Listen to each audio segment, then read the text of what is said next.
I was 16 years old when my mother dropped me off at the emergency room waiting area at 3 in the morning and simply drove away. I was in excruciating abdominal pain, vomiting, barely able to stand. She left me at the entrance, said, "Someone will take care of you," and drove off. Without filling out forms. Without waiting with me. Without even looking back. I stood there alone, a 16-year-old girl, no health insurance, no ID, no money, doubled over in pain. It took 6 hours before someone finally saw me. They discovered my appendix had burst. I could have died. And my mother. She didn't come back. Didn't call. Didn't check if I was alive. The hospital social workers had to track her down. When they finally found her 2 days later, she said she had things to do, and assumed the hospital would take care of me. That was the moment I realized. My mother didn't care if I lived or died. I was a burden, an inconvenience, something to be discarded when it became too problematic. I spent the next years building a life away from her, becoming an emergency room nurse, ironically working in the same type of place where she abandoned me. And then, 12 years later, at 2 in the morning, my phone rang. It was her. Her voice was weak, scared, desperate. "I need you," she said. "I'm in the hospital. I'm dying. Please come now." 12 years of silence. And now she needed me there. Now. My name is Sloane Parker, and this is the story of how my mother abandoned me in an emergency room when I was dying, how I survived and became the person who saves lives, and how years later, when she was dying and begged me to be there, I had to decide. Would I be the daughter she never was as a mother? Let me take you back to August 2013. I was 16 years old, waking up at 2 in the morning with abdominal pain so intense I couldn't breathe. I stumbled to my mother's room, doubled over in pain. "Mom," I managed to say. "Something's wrong. Really wrong. I need to go to the hospital." Diane Parker was awake, scrolling on her phone, probably texting her latest boyfriend. She looked at me with irritation. "Now. It's 2 in the morning." "I know," I said, tears streaming down my face. "But it hurts so bad. I think it's serious." Diane sighed dramatically, as if I was ruining her night on purpose. "Fine. Let's go." We drove in silence to the nearest hospital emergency room. I was curled up in the passenger seat, vomiting into a plastic bag, moaning in pain. Diane didn't even look at me. When we arrived at the ER, Diane pulled up to the drop-off zone. "Get out," she said. "What?" I said, confused through the pain. "Get out. Go inside. Someone will take care of you." "You're not coming in with me?" I asked, incredulous. "I have things to do," Diane said. "You're 16 years old. You can handle this. Just tell them what's wrong." But I need you," I said, my voice breaking. "I'm scared." "You'll be fine," Diane said impatiently. "Now get out. I need to go." I got out of the car, barely able to stand. I turned to look at my mother, hoping she'd change her mind, that she'd realize how sick I was, that she'd act like a mother should act. But Diane just waved her hand, a go-away gesture, and drove off. I stood there alone, at the emergency room entrance at 3 in the morning, a 16-year-old girl with no insurance, no ID, no money, doubled over in pain. I stumbled inside and approached the reception desk. "Please," I managed to say to the receptionist. "I need help. Something's really wrong." The receptionist, a middle-aged woman with a tired expression, looked at me. "Where are your parents?" "My mom dropped me off," I said. "She left." The receptionist frowned. "She left. You're 16. She can't just leave you here." "But she did," I said, and then I vomited on the reception floor.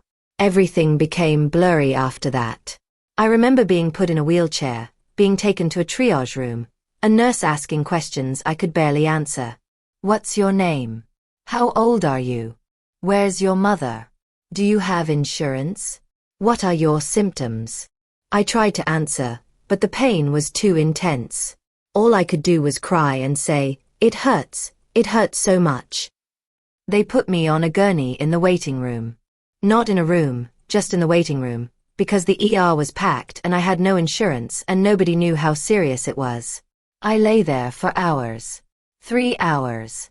4 hours. 5 hours. The pain got worse. I vomited repeatedly. I drifted in and out of consciousness. Finally, at 8 in the morning, a doctor came to examine me.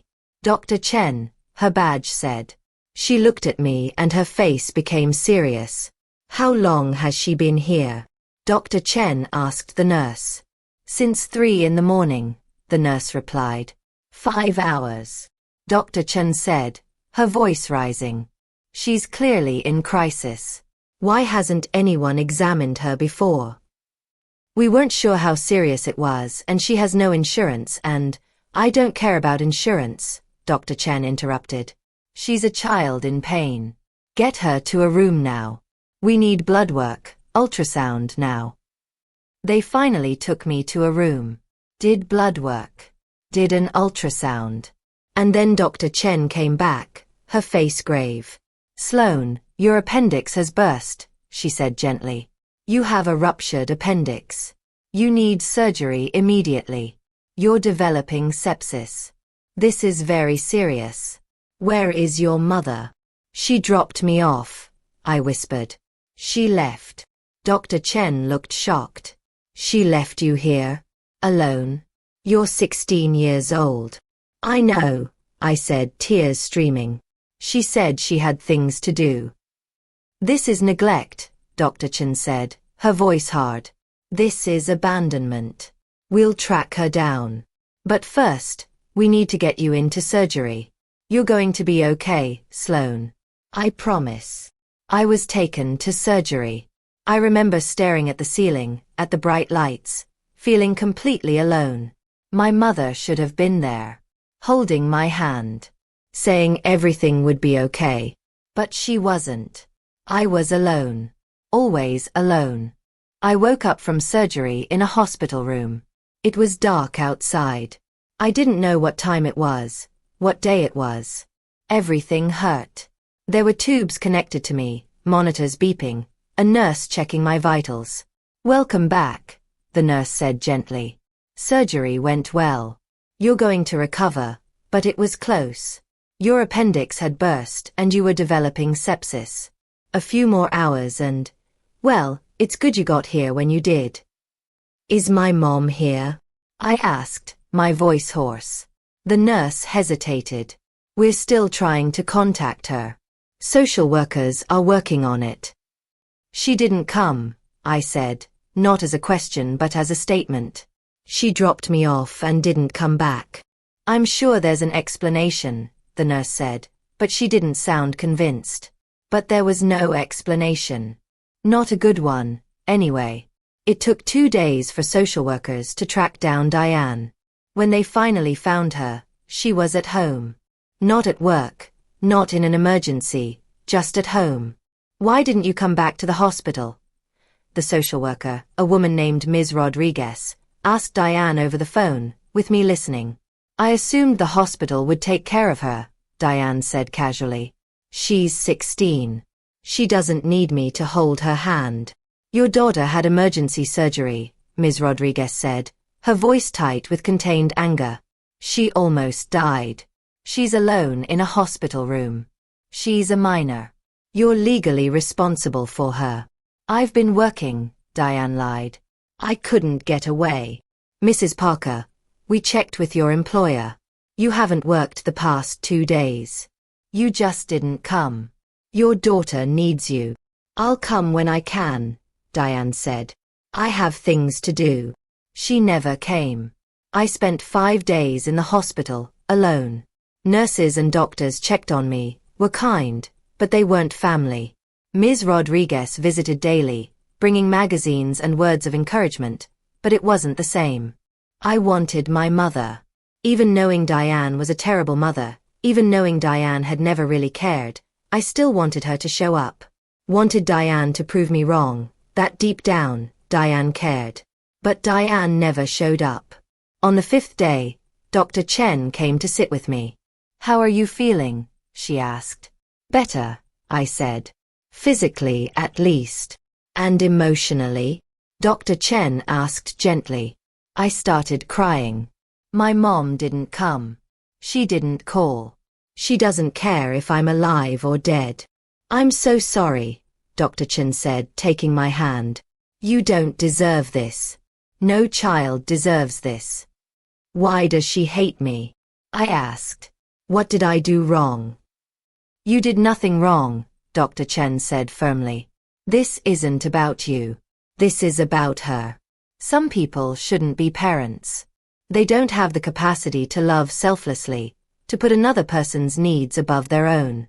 Your mother is one of those people. What's going to happen to me? I asked. Ms. Rodriguez is working on that, Dr. Chen said. There are options. But Sloan, you need to know, you're strong. You survived this. You'll survive what comes next. You'll build an amazing life. I know it. I wanted to believe her. But in that moment, alone in a hospital room, abandoned by my own mother, I felt anything but strong. I felt broken. When I was finally discharged, Ms. Rodriguez drove me home. Diane was there, watching TV, acting like nothing had happened. Oh, you're back, she said, not even looking up. How was it? How was it? I repeated, stunned. I almost died. I had emergency surgery. I was alone in the hospital for 5 days. And you're asking how it was. Don't be dramatic, Diane said, rolling her eyes. You're fine now, aren't you? No thanks to you, I said, anger rising. You abandoned me. You left me there to die. I didn't leave you to die, Diane said dismissively. I left you at a hospital. They took care of you. That's their job. You're my mother, I said, my voice shaking. It was your job to be there, to take care of me, to make sure I was okay. I had things to do, Diane said, as if that explained everything. You're old enough to handle things on your own. Ms. Rodriguez stepped in. Mrs. Parker, what you did constitutes child neglect and abandonment. Sloan is a minor. You are legally required to provide care for her, especially in a medical emergency. I could file charges against you. Diane finally looked up, annoyed. Are you threatening me? I'm informing you of the law, Ms. Rodriguez said calmly. Sloan will be 16 for another year. During that time, you are responsible for her welfare. If you abandon her again, there will be legal consequences. Fine, Diane said. I won't abandon her. Happy. But nothing changed. Diane continued to be absent, emotionally and often physically. She prioritized her boyfriends, her social life, her own needs over mine. I learned to take care of myself. I got a part-time job at a grocery store. I saved every penny. I applied for emancipation. On my 17th birthday, I was legally emancipated. I moved into a tiny studio apartment, worked full-time while finishing high school, and cut off all contact with Diane. She didn't even notice. Or if she did, she didn't care. I graduated high school in 2015 and immediately enrolled in a nursing program at Portland Community College. I worked nights as a hospital aide to pay for school.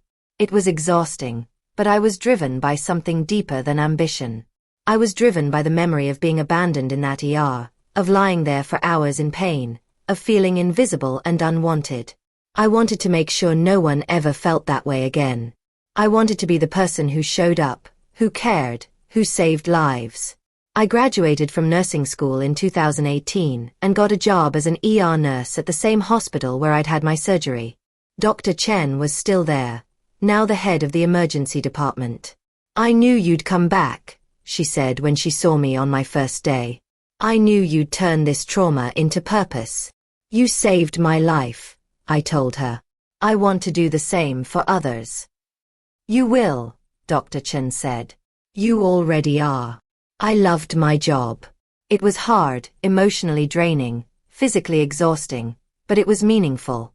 Every patient I helped, every life I saved, Felt like I was rewriting my own story. I wasn't the abandoned girl anymore. I was the one who showed up. I was the one who cared. In 2020, I moved to Seattle for a position at a larger hospital with a level 1 trauma center. I wanted to work with the most critical cases, the patients who were closest to death, because those were the ones who needed someone the most. I threw myself into work.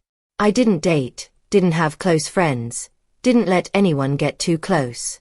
My therapist said I had attachment issues, that I was afraid of being abandoned again, so I kept everyone at arm's length. You can't save everyone, Sloan, my therapist, Dr. Patel, said during one session. And you can't make up for what your mother did by working yourself to death. I'm not trying to make up for anything, I said defensively.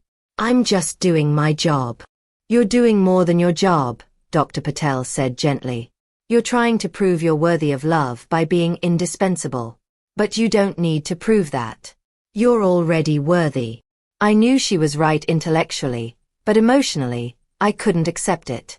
Work was safe. Patients needed me, but temporarily. They got better and left. There was no risk of long-term attachment, no risk of abandonment. It was perfect. And then, in November 2025, 12 years after my mother had abandoned me in that ER, my phone rang at 2 a.m. I was just getting home from a shift, exhausted, about to collapse into bed. I almost didn't answer the unknown Oregon number.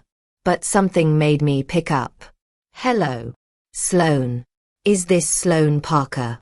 The voice was familiar but weaker, older, shakier. Yes. Who is this? It's your mother. Diane. I froze. My mother. The woman who'd abandoned me in an ER. The woman I hadn't spoken to in 12 years. What do you want? I asked, my voice cold. I need you, she said, and I could hear desperation and fear in her voice. I'm in the hospital. I'm dying. Please come. I need you here. Now. I couldn't believe what I was hearing. After 12 years of silence, she was calling because she was dying? You need me. I said slowly. Now you need me. Please, Diane said, her voice breaking. I know I don't deserve to ask. I know I was a terrible mother. But I'm scared. I'm alone. I don't want to die alone. Please, Sloan. Please come. Every instinct told me to hang up. To let her die alone just like she'd left me to die alone. To give her exactly what she'd given me. Nothing. But I'm a nurse. I'm trained to help people, even people who don't deserve it. Even people who've hurt me. What's wrong with you? I asked, my professional voice kicking in. Pancreatic cancer, Diane said. Stage 4. They say I have weeks, maybe days. I'm at Providence, Portland. Please, Sloan.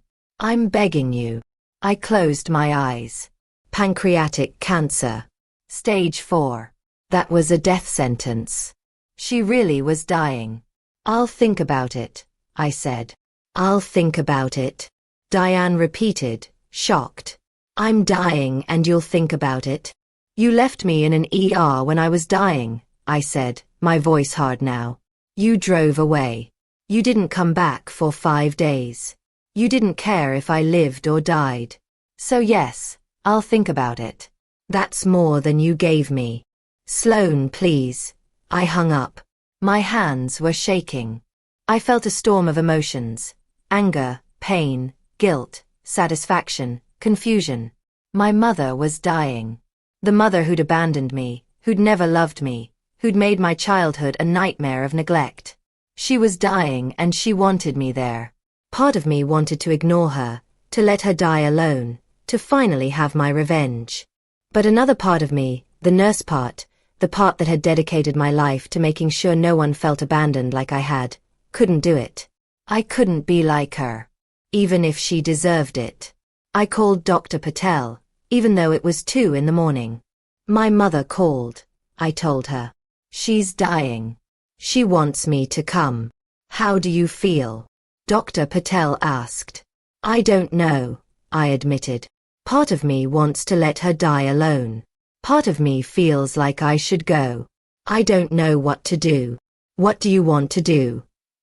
Dr. Patel asked. Not what you should do, but what you want to do. I thought about it. I want to go, I said slowly. Not for her. For me. I want to look her in the eye and tell her exactly what she did to me. I want her to face what she did before she dies. I want closure. Then go, Dr. Patel said. But go with boundaries. You don't owe her forgiveness. You don't owe her comfort. You can be there without giving her absolution. Okay, I said. Okay. I'll go. The next morning, I called my supervisor and requested emergency family leave. Then I drove the 3 hours from Seattle to Portland, to Providence Portland Medical Center, to see my dying mother. When I walked into her hospital room, I barely recognized her. Diane had always been vain, always concerned with her appearance.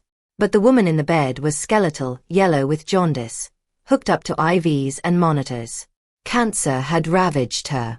Sloan, she said, her voice weak. You came.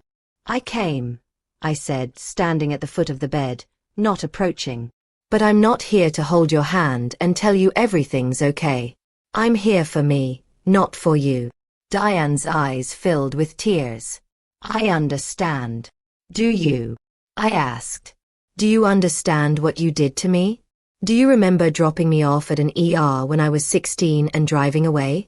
Do you remember not coming back for 5 days while I almost died from sepsis? Do you remember telling social workers you had things to do and couldn't be bothered to check on your daughter? I remember, Diane whispered. I remember all of it. And I prompted.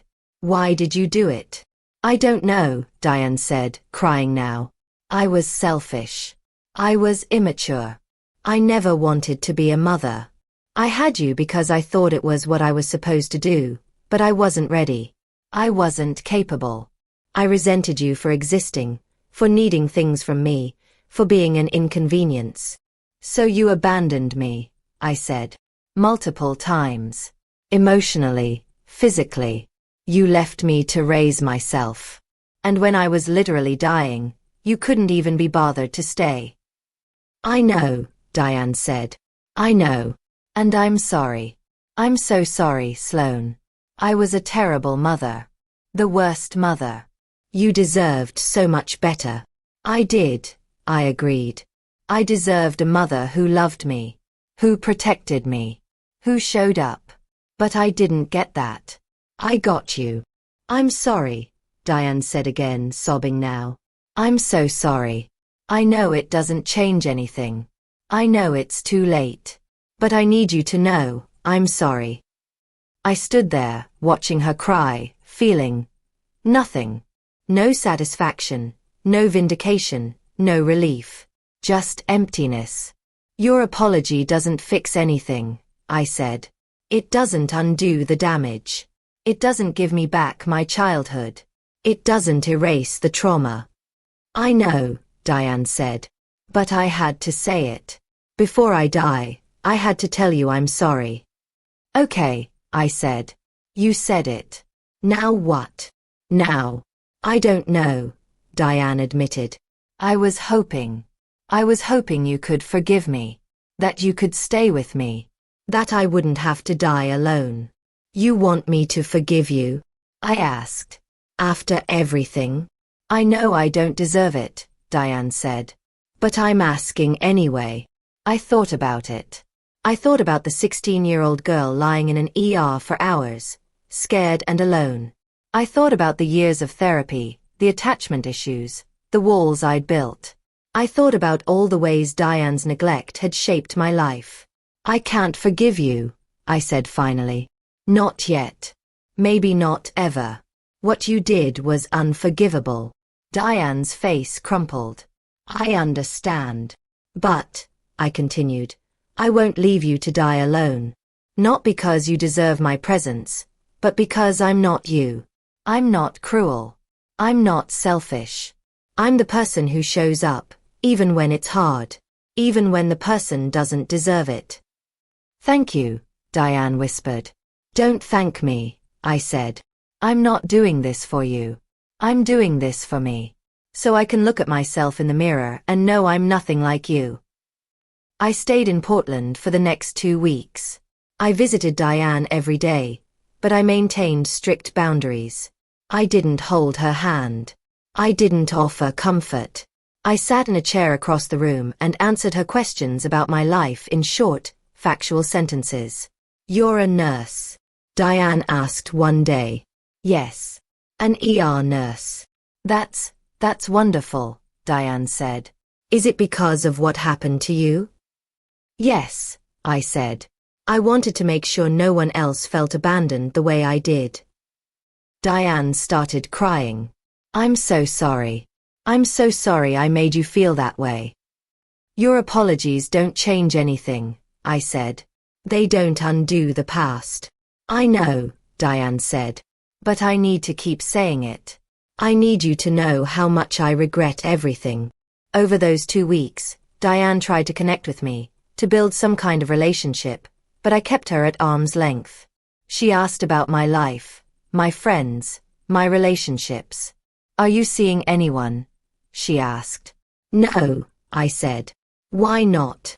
Because I have attachment issues, I said bluntly. Because my mother abandoned me and taught me that people leave. So I don't let anyone get close. That's my fault, Diane said, her voice breaking. Yes, I agreed. It is. Can you ever forgive me? Diane asked. I don't know, I said honestly. Right now, no. Maybe someday. But not today. Diane's condition deteriorated rapidly. By the 2nd week, she was barely conscious, heavily medicated for pain. The doctors said it would be days, maybe hours. On the last day, I sat by her bed. Not holding her hand, but present. She opened her eyes and looked at me. Sloan, she whispered. I'm here, I said. Thank you, she said. For coming. For staying. I know I don't deserve it. You don't, I agreed. But I'm not doing this for you. I'm doing this because it's who I am. I'm the person who shows up. Even for people who don't deserve it. You're a better person than I ever was, Diane said. I know, I said. There was no point in false modesty. It was true. Diane closed her eyes. I love you, she whispered. I never said it enough. But I love you. I didn't say it back. I couldn't. Because I didn't know if it was true. Did I love her? Or did I just love the idea of having a mother who loved me? Goodbye, Diane, I said. She died an hour later. I was there, but I didn't cry. I felt relief. Relief that it was over. Relief that I'd never have to deal with her again. Relief that I'd done the right thing, even though it was hard. The funeral was small. Just me, a few of Diane's old friends who barely knew her, and a priest. No one gave a eulogy. There was nothing good to say. After the funeral, one of Diane's friends approached me. Your mother talked about you all the time, she said. She was so proud of you. I almost laughed. She had a funny way of showing it. She regretted what she did, the friend said. She knew she'd failed you. Good, I said. She should have regretted it. The friend looked shocked, but I didn't care. I was done pretending. Done being polite. Diane had been a terrible mother, and I wasn't going to rewrite history just because she was dead. I drove back to Seattle that night. When I got home, I called Dr. Patel. She's dead, I told her. How do you feel? Dr. Patel asked. I don't know, I admitted. I thought I'd feel something. Sadness, relief, anger, something. But I just feel empty. That's normal, Dr. Patel said. You're grieving, but not for the mother you had. You're grieving for the mother you should have had. The mother you deserved. Will it ever stop hurting? I asked. The hurt will change, Dr. Patel said. It won't always be this sharp. But it will always be there, in some form. The question is, what will you do with it? What do you mean? Will you let it define you? Dr. Patel asked. Or will you use it to become the person you want to be? I thought about it. I want to use it, I said. I want to be the person who shows up, who cares, who breaks the cycle. Then that's what you'll do, Dr. Patel said. Over the next months, I threw myself back into work. But something had changed. I was still dedicated, still passionate, but I wasn't running anymore. I wasn't trying to prove anything. I was just doing the work because it mattered. I also started letting people in. I made friends with some of my coworkers. I went on a few dates. I joined a book club. I started building a life outside of work. It was scary, letting people get close. Every time someone got too close, I wanted to run. But I didn't. I stayed. I let them see me. And slowly, I started to believe that maybe not everyone would leave. Maybe some people would stay. In the spring of 2026, I met someone. Her name was Jordan, and she was a paramedic. We met when she brought a patient into my ER. You're really good at your job, she said after we'd stabilized the patient.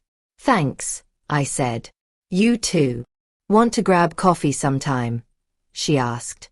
My first instinct was to say no, to keep my walls up, to protect myself. But I thought about what Dr. Patel had said, about breaking the cycle, about becoming the person I wanted to be. Yes, I said. I'd like that. We started dating. Jordan was patient with my walls, understanding of my fears, and consistent in her presence. I'm not going anywhere, she told me one night when I had a panic attack about her leaving.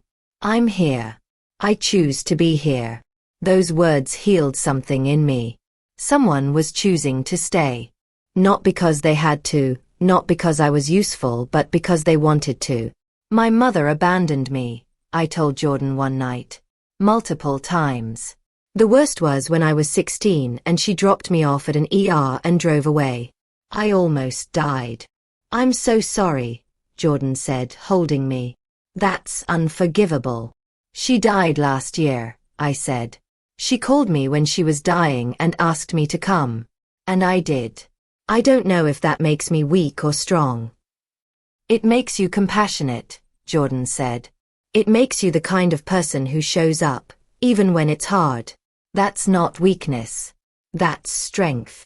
I didn't forgive her, I said. I was there, but I didn't forgive her. You don't have to forgive her, Jordan said. Forgiveness isn't required. You showed up. You were present.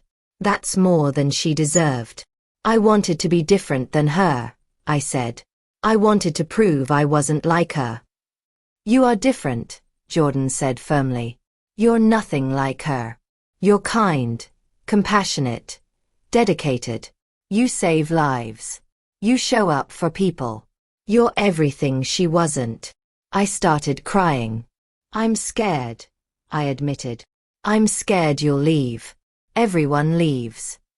I'm not everyone, Jordan said. I'm me. And I'm staying. And she did. Jordan stayed. Through my bad days and good days. Through my therapy sessions and my nightmares. Through my walls and my fears. She stayed. In the fall of 2026, almost a year after Diane's death, I finally felt like I could breathe. I had a job I loved. I had a partner who loved me. I had friends. I had a life. I'd broken the cycle. I wasn't defined by my mother's abandonment anymore. I was defined by my own choices, my own actions, my own love. One night, Jordan and I were having dinner when she asked, "Do you ever think about having kids?" I froze. I don't know, I admitted. I'm scared I'd be like her. Like Diane. You wouldn't be, Jordan said confidently. How do you know? I asked. Because you're aware, Jordan said. You know what bad parenting looks like. You know what damage it causes. You'd never do that to a child. You'd be the parent you wish you'd had. Maybe, I said. But I'm not ready yet. I need more time. That's okay, Jordan said. We have time. And we did. We had all the time in the world. Because I wasn't running anymore. I wasn't hiding. I was living. My name is Sloane Parker. I'm 28 years old. I'm an ER nurse, a loving partner, a good friend, and a survivor. My mother abandoned me when I was dying. But I didn't let that define me. I became the person who shows up, who cares, who saves lives. And when my mother was dying and begged me to be there, I showed up. Not because she deserved it, but because I deserve to be the kind of person who shows up, even when it's hard. That's my story. Not a story of revenge, but a story of breaking cycles. Of choosing compassion over cruelty. Of becoming the person I needed when I was 16 and alone in that ER. I am not my mother. I am better. And that's the greatest victory of all.